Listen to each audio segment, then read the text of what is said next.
అందరికీ కూడా విజ్ఞప్తి చేస్తా ఉన్నా, ఈ రాష్ట్రంలో పూర్తిగా లా అండ్ ఆర్డర్ చేతులు దాటిపోయే పరిస్థితి రాకమునిపే మేల్కోండి అని చెప్తా ఉన్నా. ఎడ్యుకేట్ చేయాల్సిన అవసరం ఉంది, అవేర్నెస్ క్రియేట్ చేయాల్సిన అవసరం ఉంది, దీనిని ఆపాల్సిన అవసరం ఉంది అన్నది ప్రతి ఒక్కరూ కూడా గుర్తించమని కోరుతా ఉన్నా. ఖచ్చితంగా జరుగుతూ ఉన్న ఈ అన్యాయాన్ని అందరం కలిసికట్టుగా పోరాటం చేద్దాము అని చెప్పి అడుగుతా ఉన్నా. ప్రతి మీడియా ఛానల్కు నేను కోరుతా ఉన్నా, ఇవన్నీ ప్లే చేయండి. కేవలం వాళ్ళని మాత్రం చంపిన వాళ్ళని మాత్రమే ఆపాకండి, చంపించిన వాళ్ళను కూడా తీసుకొని రావాలి. ఈ చంపించిన వాళ్లకు సపోర్ట్ చేస్తా ఉన్న ఈ నారా లోకేష్ అనే వ్యక్తి, ఈ చంద్రబాబు నాయుడు అనే వ్యక్తిని కూడా ముద్దాయిలుగా చేరిస్తే తప్ప నుంచి ఈ రాష్ట్రంలో లా అండ్ ఆర్డర్ బతకదు అని కూడా ఈ సందర్భంగా తెలియజేస్తా ఉన్నా.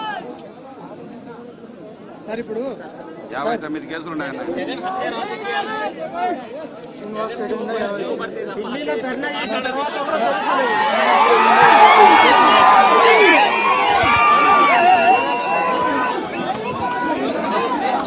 59 కేసులు ఉన్నాయన్న. ఢిల్లీలో ధర్నా చేసిన తర్వాత కూడా దొరకలేదు.